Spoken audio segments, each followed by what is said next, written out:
My name's Hunter. I live in a simple farm with my simple family, and people label us because of that. They call us hillbillies, bumpkins, boors, backwoods, buck-toothed hill people. I've been called worse, too. But I'm not just a farmer's son. I love working with computers, too. When I was 5, I taught my very first computer to play It's a Small World while pictures of awesome dinosaurs walked all over the screen. I fell in love with coding very early, and because of it, I've been a part of the deepest corners of the internet and heard whispers about crypto way before your average Joe even heard about it. I got into it the moment Bitcoin was created, and I was one of the people who got Bitcoins for free way back in the day. I sat on those for a while. I was so excited about it. I started telling my friends, but they'd just roll their eyes at me. This again? Nobody's interested in your fantasy money, nerd. But it's gonna blow up. If you invest even a tiny bit now, you could become millionaires when it takes off. Okay, Mark Zuckerberg. Let me know when your geese lay golden eggs. Nobody at school saw me more than a farmer's son. They all look down on me. They think I'm weird. Some girls even started calling me Penny Boy because they all assumed I was poor just because my family were farmers. What you got there, Penny Boy? Ooh, is that a cell phone? I'm so shocked you even know how to use one. Look, Penny Boy, it's your cousin. Or should I call her your girlfriend? When I confessed to my crush, who, by the way, isn't related to me at all, she just laughed in my face. Excuse me? Are you asking me out on a date, Penny Boy? Won't your cousin get jealous? Or your sister? Her friends laughed, and they pointed, and they never let me live that down. Things like that made me decide that I wanted to prove them wrong. Every time they called me a hillbilly, I wanted to show them that this hillbilly was going to be their boss one day. By day, I tilled the fields, and by night, I was a professional hacker. I sold my services to people, helping them hack into cheaters' accounts or getting back the money that was scammed out of them. I took from the evil and gave back to the victims. I certainly fancied myself as a cyber Robin Hood. While doing that, I met a fellow hacker. I only knew him as MegaFirm95. He was just as good as me. Even better. We teamed up and hacked the most evil of organizations. We hacked small-time scammers, and then corporations. Anyone who ever did anything evil, we took down, and we gave all the money to the poor. When I had enough cash, I bought my first mining computer. And then, I began mining crypto. Back then, it was nothing. Nobody knew what mining was. And I got so much for so little effort. As the days rolled by, I was able to mine my first full Bitcoin. I took out most of my hacking money and I put it into starting my own crypto farm.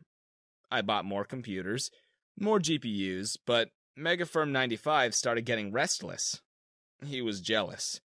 He told me I was losing focus and that I was neglecting our hacking escapades. Hacking was fun, sure, but it wasn't something I wanted to do forever.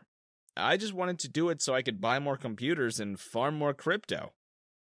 MegaFirm95 stopped talking to me after that. He just vanished. Eventually, I had 30 computers working 24/7 mining the world's most successful invisible money. My dad was furious when he saw the power bill. I handed him a wad of cash and he looked at me as if I was some alien. Where did you get this? I took my family down to the barn and showed them what I did to it. Wall to wall, there were wires and flashing lights. Desks and shelves and fans lined every inch, and 30 computers roared with effort. What have you done to the barn? Where is Cleopatra and Mark Coutney going to sleep? Chill, Mom. I built them a nicer barn just behind the corn hedge over there. And then I showed them how much money I had. And I tell you, Mammy and Daddy both fainted. Mom and my sister had to carry them both to a chair and fan them till they regained consciousness. At home and online, I was a hero. But at school, I was still the kid everyone thought was going to marry his cousin. The guys made me do embarrassing things. I was always the one who they used as a form of entertainment. When they were bored, they dared me to glue Coach Carter's shoes to the floor. Only the dare was more a command, and it got me detention.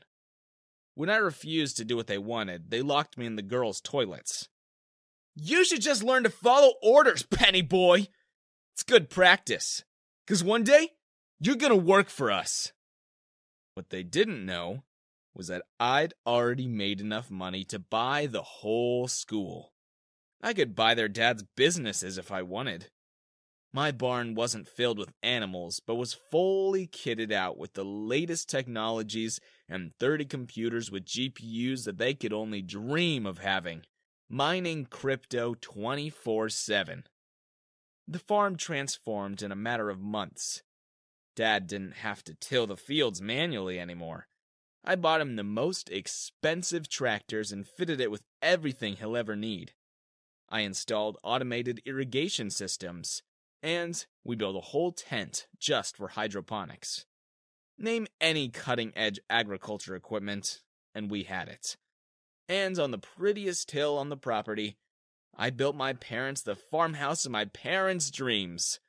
I built Mammy her very own cottage where she can have her privacy, and then I paid for my sister's wedding to her boyfriend. It had been a very long time since my family was that happy, and I was glad that I was able to give them a life they deserved. But then suddenly crypto became a big thing. Overnight millionaires popped up everywhere. The Bitcoin I was hoarding? Well, I thought it was going to turn into millions. It became billions, with a capital B. My old classmates came running to me, begging me for a Bitcoin. Come on, bud. For old time's sake. Yeah, man, I wish we would have listened to you. We could have been millionaires by now, just like you said. Well, shoulda, woulda, coulda. And I slammed the door on their faces. It made normal people wealthy, but it also had its downsides. Competition became fierce. Suddenly, so many people could afford to mine crypto, and I had some very jealous rivals. I was on a chartered flight, on my way to a crypto convention. There were supermodels serving me as flight attendants. I distinctly remember the pilot coming to meet me and sharing a drink with me. I saw him smile, and that was it. I blacked out. When I woke up, I was in some medieval-looking prison. And then I realized I was in some dungeon in a fortress. And my supermodel flight attendants were all tied up all around me. Let me out! Get me out of here! Shh. Jeez. You're gonna bring the walls down with that voice of yours. This fortress is 400 years old, you know. I had only seen him on TV. On WooTube. On covers of magazines. Will Bates? The one and only. You sent that virus to my crypto farm, didn't you? You're my mysterious rival. Because of you, I had to build my crypto farm back up from scratch. It set me back months. That's it? What do you mean, that's it? You really have no idea who I am? What do you mean I have no idea? You're Will Bates, billionaire eccentric, owner and founder of Mega Firm. Wait. No. No, you're joking. You're him. How didn't I see it before? You're Mega Firm 95, aren't you?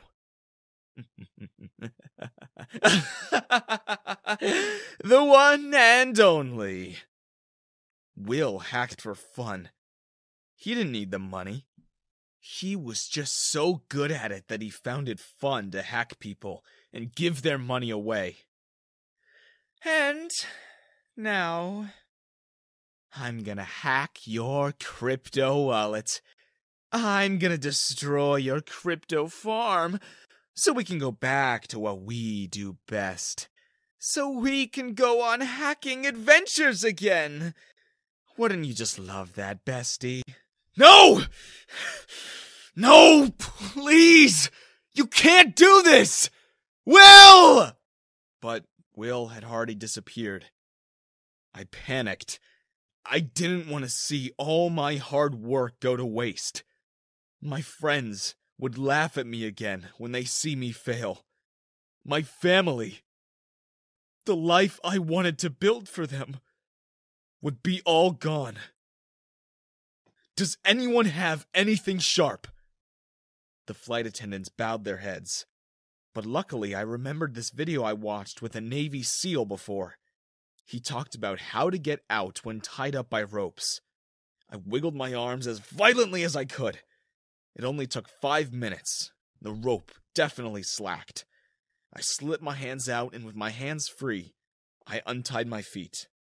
I freed every single one of the supermodels and told them to run. I ran upstairs and found a computer. And just before Will could hack into my crypto wallet, I managed to find a computer and transfer all my funds into a secret wallet I had for a rainy day. Well, I definitely underestimated your tenacity. Will, this has got to stop. If I stopped when people told me, do you think I could have built Megafirm? No. Now, if you want to get out of here in one piece, you're gonna have to fight me. Will, you're ancient. I'm not gonna fight a 67-year-old man. You fool! I meant a hacking battle. Winner takes all. You win, you take everything. I win. I get to destroy your crypto farm, and you have to be my hacking partner for eternity! But Will lost before we even started. I had already hacked through his systems, and before his fingers could touch a key, the power went down. Will didn't put up a fight, and I won his estate fair and square. I drove him out. We kinda became friends over time, but I'm glad he doesn't try to drag me into hacking again. I compromised, and every other weekend, we'd meet up in the underground bunker in the estate. And for the entire weekend, we'd just have fun hacking corrupt government officials and exposing their sins to the public. To thank me for saving them, the flight attendants refused to leave the estate. They vowed to serve me for as long as I wanted. Thanks to everything that happened, I became infamous. I even got featured in Time magazine as one of the biggest crypto billionaires. Will introduced me to his tech giant friends, and I became the toast of Silicon Valley. Our hacking battle became legend. Will was always the first to brag about how fast I beat him. It was actually embarrassing how he always tells that story. But I'm just glad we didn't part on a bitter note like we did before. It was even thanks to Will that I met my wife. He introduced me to her on one of the secret parties that only Silicon Valley CEOs attend. Milla and I live in Will's estate now, and we have 2 lovely kids. Now, Those people who used to look down on me appear at my gates every day, asking for my autograph and begging for money.